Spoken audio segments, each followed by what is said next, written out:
नमस्कार दोस्तों, और स्टडी विद ज्ञान प्रकाश में आप सभी का हार्दिक स्वागत है। बहुत सारे अभ्यर्थी काफ़ी उदास हैं, काफ़ी परेशान हैं, और जो कमेंट्स प्राप्त हो रहे हैं, जो यहाँ पर लोग बता रहे हैं कि उनको ये लग रहा है कि उन्होंने बीएड करके क्या गलती की है। वाकई एक बहुत ही दुखद सिनेरियो सामने है।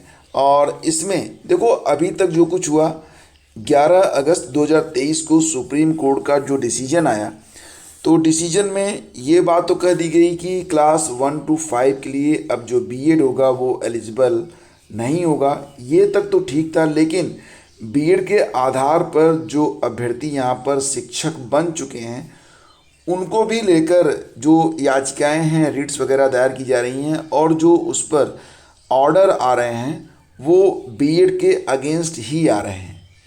फिलहाल जो ताज़ा मामला है वो छत्तीसगढ़ का है। छत्तीसगढ़ में भी आपको याद होगा कि 11 अगस्त 2023 के बाद बीएड को 1 to 5 में मौका तो मिला था, लेकिन मामला जब हाई कोर्ट में गया तो हाई कोर्ट का जो डिसीजन आया है सामने, वो बीएड के अगेंस्ट ही आया है।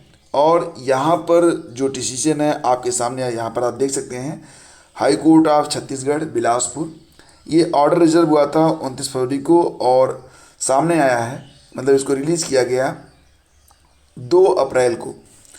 तो इसमें जो चीज़ें कही गई हैं, ध्यान दीजिएगा कि सबसे पहले तो ये था कि 11 अगस्त 2023 को सुप्रीम कोर्ट का जब आदेश आया था, तो उसमें यह माना गया था कि बीएड जो है प्राइमरी शिक्षक भर्ती के लिए एलिजिबल नहीं है।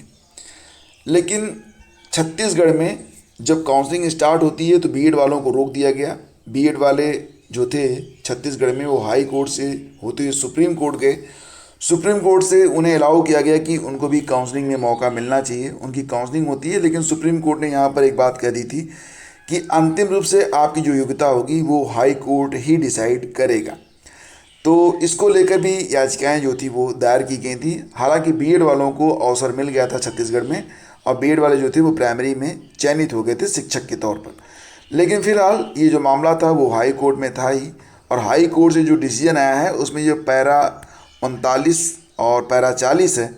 फिलहाल पैरा 39 बहुत ही इम्पोर्टेंट है। इसमें ये कहा गया है कि जो बीएड है उसकी नियुक्ति जो 1 to 5 में की गई है वो इलीगल है। इसलिए यहाँ पर ये कहा जा रहा है कि जो विज्ञापन जारी हुआ था 4 मई 2023 को, तो उसके बिहार पर जो बीएड के अभ्यर्थी प्राइमरी शिक्षक भर्ती में शामिल हुए हैं उनको जो है बाहर करते हुए, फिर जो पद रिक्त हो रहे हैं उसकी जगह डीएड या डीएलएड या बीटीसी वालों को अवसर देते हुए अगले 6 माह में ये भर्ती जो है पूरी होनी चाहिए। आप ये यहाँ पर देख सकते हैं, for the foregoing reasons the rate petitions deserve to allowed by declaring the prescription of qualification of B.Ed as eligible qualification for the post of assistant teacher class 1 to 5 as illegal and without jurisdiction, which deserve to be quashed and hereby quashed. So consequently the advertisement dated 4th of May 2023 to be extend it permit the candidate having the qualification of BA to participate in progress of selection for the post of assistant teacher is also declared illegal and quashed. The state government is directed to rearrange the selection list in accordance with the provision of the rules 2019 by excluding मतलब BEd को बाहर करते हुए candidate participated in the selection process having qualification of B.Ed. This exercise deserve to be completed within a period of 6 weeks from today. मतलब 6 महीने नहीं, 6 सप्ताह के अंदर की बात यहाँ पर की जा रही है। ठीक है, तो 6 सप्ताह, ऑर्डर में तो 6 सप्ताह लिखा गया, वैसे अभी तक जो न्यूज़ मिलती है वो 6 महीने की न्यूज़ थी, लेकिन ये 6 सप्ताह की बात की जा रही है।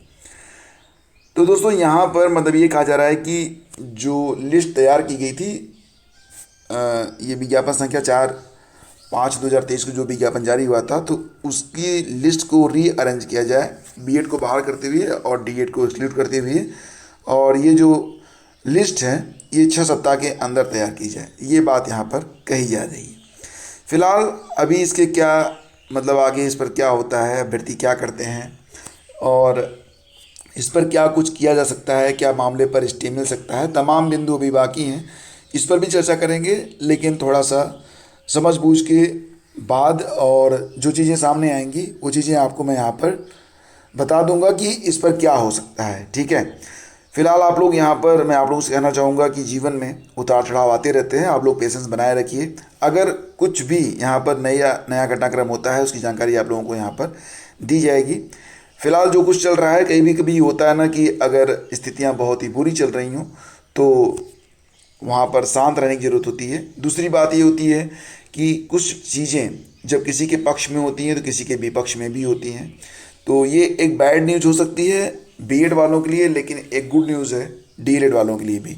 जो डीएलएड के अभ्यर्थी लंबे समय से प्रतीक्षारत थे उनके लिए तो ये एक लॉटरी लगने जैसा है, और निश्चित रूप से बहुत बड़ी संख्या में डीएड वालों को इससे फ़ायदा मिलने वाला है। तो बस वही कहानी है, कहीं खुशी कहीं गम।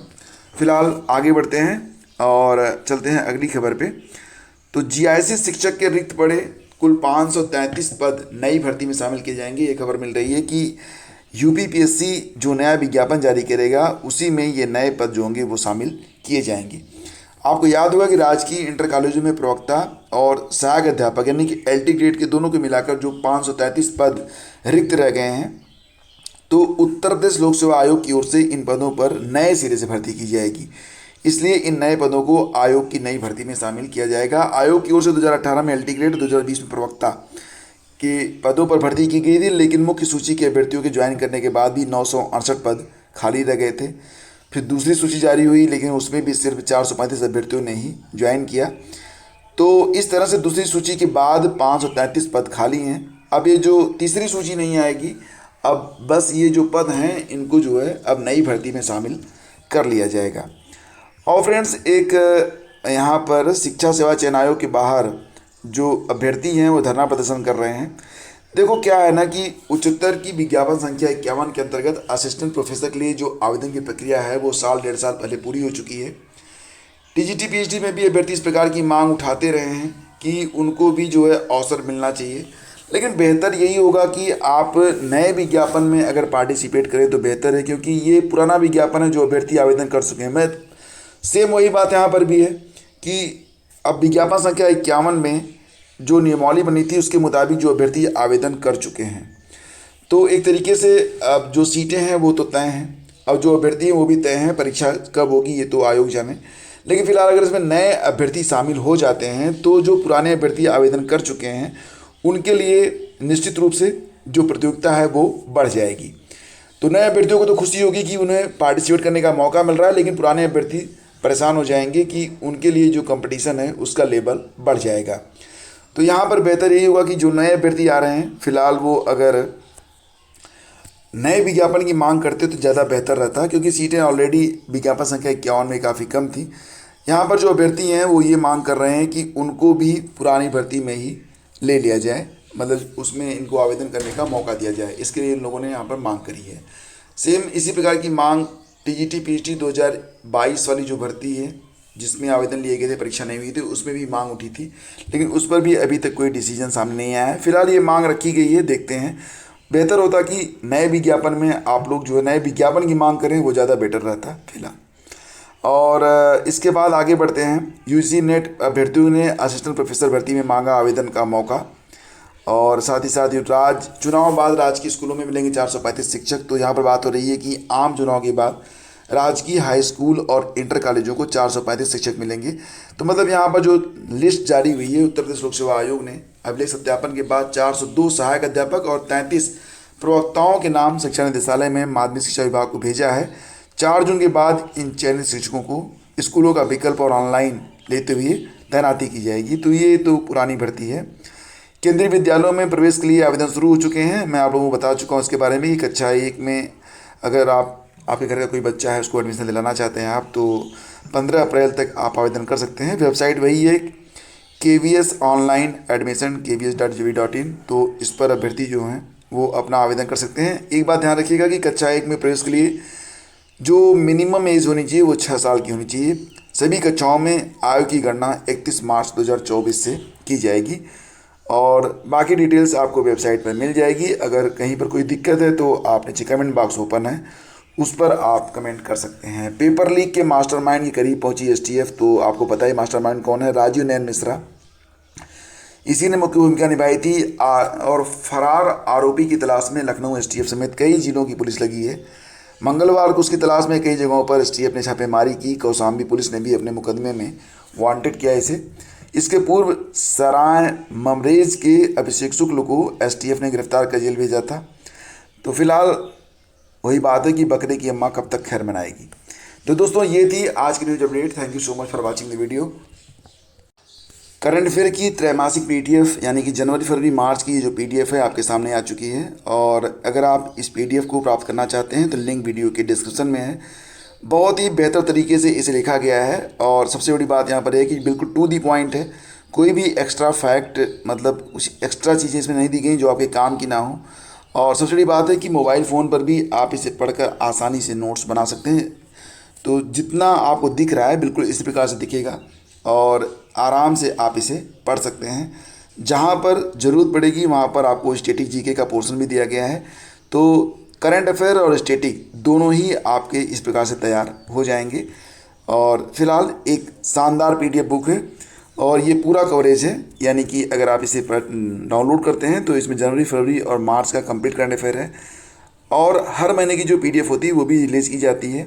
तो अगर आप चाहें तो नियमित तौर से पीडीएफ के थ्रू आप करंट अफेयर की तैयारी कर सकते हैं। आप लोगों से कहना चाहूँगा कि एक बार इसे ट्राई ज़रूर करें। आप लोगों को फ़र्क नज़र आएगा।